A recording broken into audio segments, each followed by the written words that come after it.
Subscribe कीजिए हमारा channel CS knowledge को और लेटेस्ट वीडियो पाने के लिए बेल आइकन को दबाएं। दोस्तों, आज की इस वीडियो में हम इंडिया की ज्योग्राफी का बहुत बड़ा इम्पोर्टेंट टॉपिक डिस्कस करने वाले हैं, जो कि है भारत की नदियाँ। दोस्तों, इसमें से हर एग्जाम में आपको 1 और 2 क्वेश्चंस जरूर देखने को मिलेगा, तो वीडियो को पूरा देखिएगा, जिससे कि आपका इंडियन रिवर से आने वाले 2 और 3 नंबर जो है वो बिल्कुल पक्का हो जाएगा। तो दोस्तों, चलो वीडियो स्टार्ट करते हैं।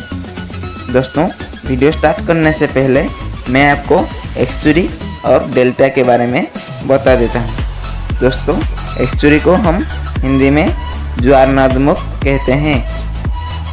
दोस्तों, ज्वार नदमुख क्या होता है जानेंगे। सागर तट पर स्थित अथाबंद खारे पानी का वह क्षेत्र जहाँ नदियाँ का ताज़ा पानी समुद्र के खारे पानी के साथ मिलता है, उसको हम ज्वार नदमुख कहते हैं। दोस्तों, नर्मदा नदी, ताप्ती नदी, मांडवी नदी एक्सचुरी का निर्माण करती हैं। नेक्स्ट हम देखेंगे डेल्टा क्या होता है। दोस्तों, नदी जहाँ महासागर से मिलती है उस जगह नदी द्वारा बहाकर लाई गई मिट्टी के कारण नदी की धारा कई धाराओं में बढ़ जाती है। उस त्रिभुजाकार क्षेत्र को हम डेल्टा कहते हैं। दोस्तों, गंगा, ब्रह्मपुत्र, महानदी, गोदावरी और कृष्णा डेल्टा का निर्माण करती है। अब हम डिस्कस करेंगे भारत का जो ड्रेनेज सिस्टम है उसके बारे में। दोस्तों, भारत का जो ड्रेनेज सिस्टम है, अपवाह तंत्र है, वो क्या है पहले जानेंगे। दोस्तों, अपवाह तंत्र शब्द एक क्षेत्र के नदी तंत्र की व्याख्या करता है, जिसमें अलग अलग दिशाओं में छोटी छोटी धाराएं आकर एक मुख्य धारा मतलब एक मुख्य नदी का निर्माण करती हैं। यहाँ पर अलग अलग दिशाओं से जो छोटी छोटी धाराएं आती है वो मुख्य नदी की सहायक नदियाँ होती हैं, उसको हम सहायक नदियाँ बोलते हैं। दोस्तों, भारत की नदी तंत्र या ड्रेनेज सिस्टम को हम 2 भागों में पढ़ने वाले हैं। एक है हिमालयी अपवाह तंत्र और दूसरा प्रायद्वीपीय अपवाह तंत्र। दोस्तों, हिमालयी अपवाह तंत्र में हम सिंधु नदी तंत्र, गंगा नदी तंत्र और ब्रह्मपुत्र नदी तंत्र की बात करेंगे, और प्रायद्वीपीय अपवाह तंत्र में हम नर्मदा, ताप्ती, महानदी, गोदावरी, कृष्णा, कावेरी नदी की बारे में डिस्कस करेंगे। दोस्तों, सबसे पहले हम पढ़ेंगे सिंधु नदी तंत्र के बारे में। दोस्तों, सिंधु नदी तंत्र जो है वो बेसिकली 3 देशों में होकर बहती हैं, चीन, भारत और पाकिस्तान। चीन के तिब्बत स्थित मानसरोवर झील के निकट से इसका उद्गम होता है और उत्तर पश्चिम दिशा से बहती हुई ये नदी भारत के लद्दाख के दमचक के पास से भारत में प्रवेश करती है। आगे बहती हुई ये नदी गिलगित से होते हुए गर्दिस्तान के पास पाकिस्तान में प्रवेश करती है और कराची के पूर्व से होते हुए अरब सागर में मिल जाती है। इस नदी की कुल लंबाई है 2880 किलोमीटर। दोस्तों, आपको ध्यान रखना होगा, भारत का जो लेह शहर है वो सिंधु नदी की दाएं तट पर स्थित है। ये क्वेश्चन एग्जाम में भी आएगा। दोस्तों, सिंधु नदी अरब सागर में मिलने से पहले इसमें 5 प्रमुख इसकी सहायक नदियां जो है आकर मिलती हैं। कौन कौन सी? चेनाब, सतलेज, ब्यास, झेलम और रावी। दोस्तों, चेनाब और सतलेज सिंधु नदी का सबसे बड़ी सहायक नदियाँ है। दोस्तों, पहले हम बात करेंगे चेनाब नदी के बारे में। दोस्तों, चेनाब नदी सिंधु नदी की सबसे बड़ी सहायक नदियाँ हैं। इसका उद्गम हिमाचल प्रदेश के K12 लारादर से होता है। हिमाचल प्रदेश में इस नदी का निर्माण 2 नदी चंद्रा और भागा नदी से होता है, इसलिए इसे हिमाचल प्रदेश में चंद्रभागा के नाम से जाना जाता है। आगे बहती हुई ये नदी पाकिस्तान में जाकर सिंधु नदी से मिल जाती है। सिंधु नदी से मिलने से पहले इसमें झेलम, रावी, सतलज और ब्यास नदी आकर मिल जाती हैं। दोस्तों चलिए कौन कौन सी नदी कहाँ पर मिलती है डिस्कस करेंगे। सबसे पहले झेलम नदी के बारे में।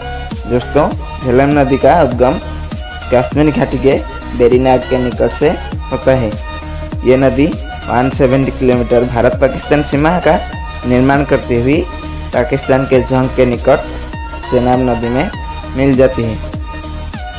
इसके बाद रावी नदी की बात करेंगे।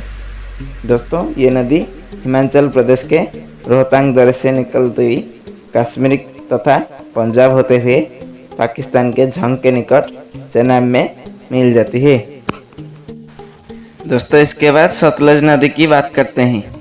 दोस्तों सतलज नदी तिब्बत के राक्षस ताल से निकलती है और सिंधु नदी के समानांतर बहती हुई हिमाचल प्रदेश में प्रवेश करती है। आगे पंजाब होते हुए पाकिस्तान के बहावलपुर में चेनाब नदी में जाकर मिल जाती है। दोस्तों नेक्स्ट पढ़ेंगे ब्यास नदी के बारे में। दोस्तों ब्यास नदी रोहतांग दर्रे से निकलती है। यह नदी हिमाचल प्रदेश के कुल्लू घाटी में बहते हुए पंजाब के हरिके में सतलज नदी से मिल जाती है। दोस्तों सतलज और ब्यास जहाँ पे आपस में मिलते हैं वहाँ से देश की सबसे लंबी नहर इंदिरा गांधी नहर निकलती है, जो कि पंजाब और राजस्थान से होकर गुजरती है। राजस्थान में उसकी लंबाई दोस्तों सबसे अधिक है, 470 किलोमीटर। दोस्तों पाकिस्तान का भावलपुर में जब सतलज और चेनाब दोनों आपस में मिल जाते हैं तो वहाँ पर पंचनद नदी का निर्माण करते हैं। दोस्तों क्या पंचनद नदी, जहाँ पर 5 नदियाँ एक हो जाती है। दोस्तों सिंधु नदी से मिलने से पहले 45 किलोमीटर तक यह 5 नदियाँ एक होकर आगे बढ़ते हैं। दोस्तों आपको एक बात याद रखना होगा कि 1960 में भारत और पाकिस्तान के बीच में एक संधि हुई थी, सिंधु जल संधि। इस संधि के अनुसार सिंधु, चेनाब और झेलम का नियंत्रण पाकिस्तान को दिया गया और ब्यास, रावी, सतलज का नियंत्रण भारत को दिया गया। ये बात आपको याद रखना होगा। दोस्तों सिंधु नदी के बारे में हम पढ़ चुके हैं। सेकेंडली हम पढ़ेंगे भारत का जो गंगा नदी तंत्र है उसके बारे में। दोस्तों गंगा नदी भारत की सबसे लंबी नदी है। इसकी कुल लंबाई 2525 किलोमीटर है। इसमें भारत में उसकी लंबाई 2071 किलोमीटर है। बाकी बांग्लादेश में है। सतपथ हिमानी से निकली अलकनंदा और गोमुख से निकली भागीरथी नदी जब देवप्रयाग में मिलती हैं तब इसका संयुक्त रूप को हम गंगा के नाम से जाना जाता है। दोस्तों गंगोत्री से 19 किलोमीटर दूर गोमुख से निकलती है भागीरथी नदी। ये वेरी इम्पोर्टेंट क्वेश्चन है। और आपको एक बात याद रखना होगा कि अलकनंदा और भागीरथी नदी जहाँ पर मिलते हैं उसको हम देवप्रयाग कहते हैं। कहाँ पर? देवप्रयाग पर। दोस्तों अलकनंदा की 2 प्रमुख सहायक नदियाँ हैं, एक पिंडार नदी और एक मंदाकिनी नदी। पिंडार नदी जो है यह अलकनंदा को कर्णप्रयाग में आकर मिलती है और मंदाकिनी नदी जो है यह अलकनंदा को रुद्रप्रयाग में आकर मिलती है। कहाँ पर? पिंडार नदी कर्णप्रयाग पर और मंदाकिनी नदी जो है रुद्रप्रयाग पर आकर मिलती हैं। तो दोस्तों कर्णप्रयाग में अलकनंदा को पिंडार नदी मिलती है, रुद्रप्रयाग में अलकनंदा को मंदाकिनी नदी मिलती है और देवप्रयाग में अलकनंदा को भागीरथी नदी मिलती है। साथ ही धौली गंगा जो है यह अलकनंदा को विष्णुप्रयाग में आकर मिलती है। फ्रेंड्स प्रसिद्ध केदारनाथ मंदिर जो है मंदाकिनी नदी की तट पर स्थित है और बद्रीनाथ का जो प्रसिद्ध मंदिर है वो अलकनंदा के तट पर स्थित है। क्लियर हुआ? उत्तराखंड से निकली गंगा उत्तर प्रदेश बिहार होती हुई पश्चिम बंगाल तक बहती है। पश्चिम बंगाल के फरक्का पर ये दो धाराओं में बढ़ जाती है, एक हुगली नदी और मुख्य धारा भागीरथी नदी। दोस्तों, भागीरथी नदी को बांग्लादेश में पद्मा के नाम से जाना जाता है। आगे बढ़ती हुई ये पद्मा ब्रह्मपुत्र, जिसे बांग्लादेश में यमुना के नाम से जाना जाता है, उसमें मिल जाती है और संयुक्त रूप मेघना के रूप में बांग्ला की खाड़ी में मिल जाती है। दोस्तों, गंगा नदी की बहुत सारे सहायक नदियाँ हैं। कौन कौन सी?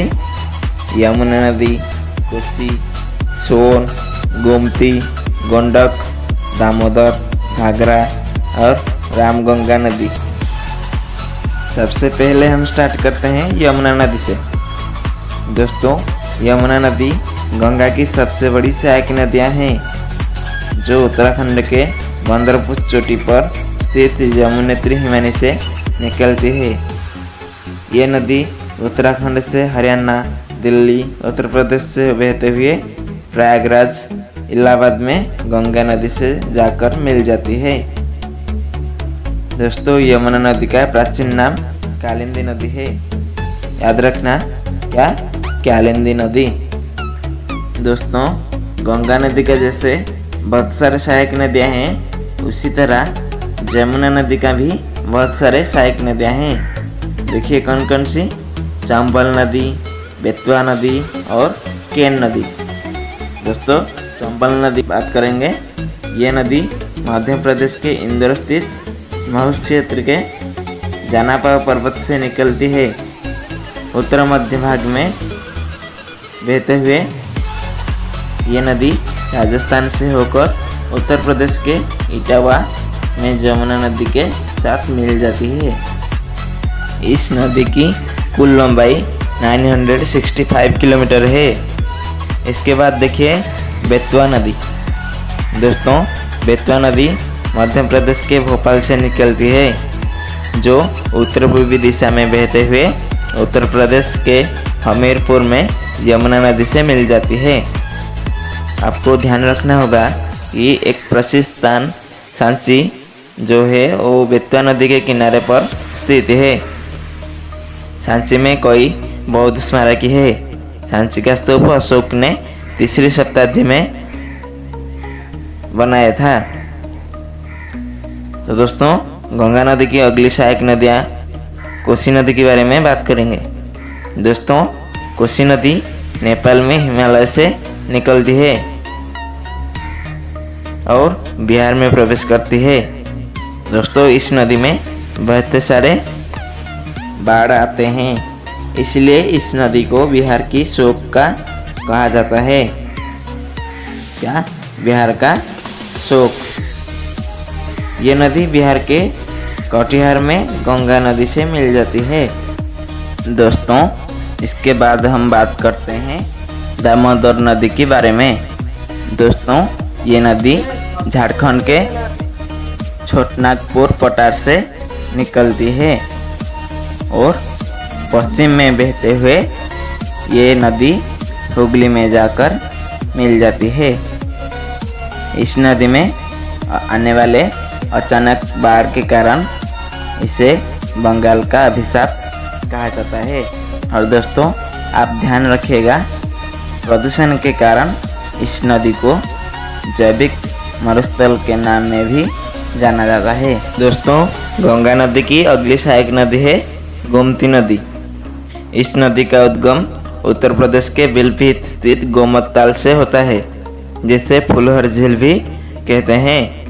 ये गंगा नदी के एकमात्र ऐसी सहायक नदी है जिसका उद्गम मैदान से होता है। इसके बाद देखिए सोन नदी।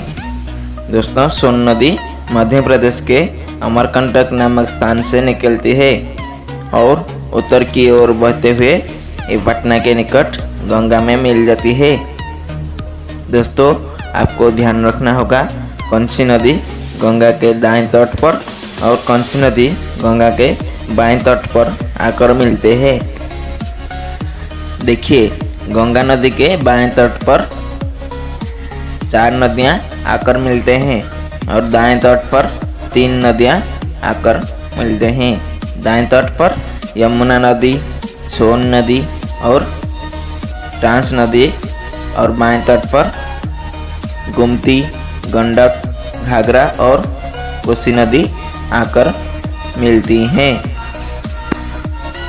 दोस्तों, गंगा नदी को 2008 में राष्ट्रीय नदी का दर्जा दिया गया था और गंगा के किनारे बसा सबसे बड़ा शहर जो है वो है कानपुर।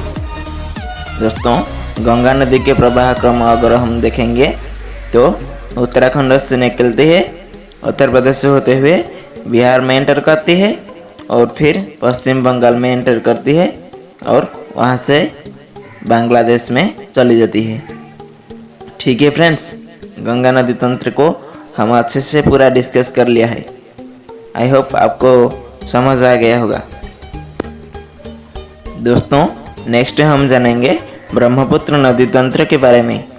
दोस्तों, ये नदी तिब्बत, भारत और बांग्लादेश से होकर बहती है।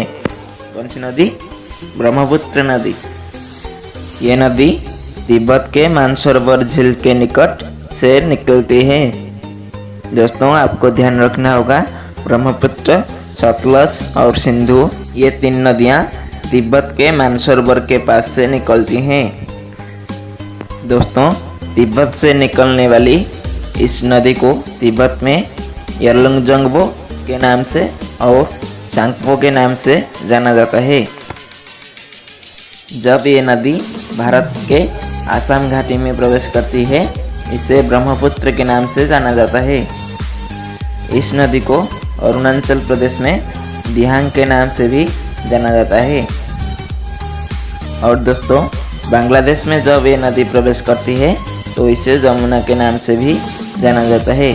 और ये नदी बांग्लादेश में गंगा, जो कि बांग्लादेश में पद्मा के नाम से जाना जाता है, इसके साथ मिल जाती है और गंगा ब्रह्मपुत्र का संयुक्त रूप मेघना के नाम से जाना जाता है। दोस्तों, गंगा और ब्रह्मपुत्र नदी मिलकर विश्व का सबसे बड़ा नदी डेल्टा सुंदरबन डेल्टा का निर्माण करते हुए बंगाल की खाड़ी में जाकर मिल जाती है। दोस्तों, अब हम बात करेंगे ब्रह्मपुत्र नदी की सहायक नदियाँ कौन कौन है। दोस्तों, ब्रह्मपुत्र नदी की सहायक नदियाँ हैं तीस्ता, सुवर्णशिरी, कमेंग, मानस, दिबांग, लोहित, बराक और कपिल। दोस्तों, ये सब नदी ब्रह्मपुत्र का सहायक नदियाँ हैं। दोस्तों, इसमें से तीस्ता, सुवर्णशिरी, कमेंग, मानस और दिबांग नदियाँ दाएं तट पर और लोहित, बराक, कपिली बाएं तट पर ब्रह्मपुत्र से मिलते हैं। दोस्तों, चलो कुछ इम्पोर्टेंट पॉइंट डिस्कस कर लेते हैं। तीस्ता नदी का जो उद्गम है वो सिक्किम से होता है। यह नदी पश्चिम बंगाल से होते हुए बांग्लादेश में प्रवेश करती है और वहां से ब्रह्मपुत्र में मिल जाती है। दोस्तों, नेक्स्ट देखेंगे लोहित नदी। लोहित नदी जो है इसे खून की नदी के नाम में जाना जाता है। नेक्स्ट बराक नदी। दोस्तों, बराक नदी है ये मणिपुर की पहाड़ियाँ से निकलती हैं। मणिपुर से मिजोरम, असम होते हुए बांग्लादेश में प्रवेश करती है और मेघना नदी में जाकर मिल जाती है। दोस्तों, ब्रह्मपुत्र नदी जो है गंगा नदी के साथ मिलकर विश्व के सबसे बड़े नदी डेल्टा सुंदरबन डेल्टा का निर्माण करती है और ब्रह्मपुत्र नदी में ही विश्व का सबसे बड़ा नदी द्वीप वर्ल्ड लार्जेस्ट रिवर आइलैंड जो है माजुली वो स्थित है। कहाँ पर? असम में। तो दोस्तों, ये ब्रह्मपुत्र नदी तंत्र को हमने अच्छे से डिस्कस कराया। दोस्तों, इस वीडियो में हमने हिमालयन नदी तंत्र को डिस्कस कराया, जिसमें सिंधु नदी तंत्र, गंगा नदी तंत्र और ब्रह्मपुत्र नदी तंत्र को डिस्कस कराया। और अगली वीडियो में हम प्रायद्वीपीय अफवाह तंत्र के बारे में डिस्कस करेंगे। तो फ्रेंड्स, लास्ट में हम इस वीडियो की जो मर्म है वो दिखाया है, आप चाहे तो स्किप करके देख सकते हो। अगर यह वीडियो आपको अच्छा लगा तो लाइक, शेयर, कमेंट करके हमको बताएं और हमारे चैनल को सब्सक्राइब करना ना भूलें। बाय दोस्तों।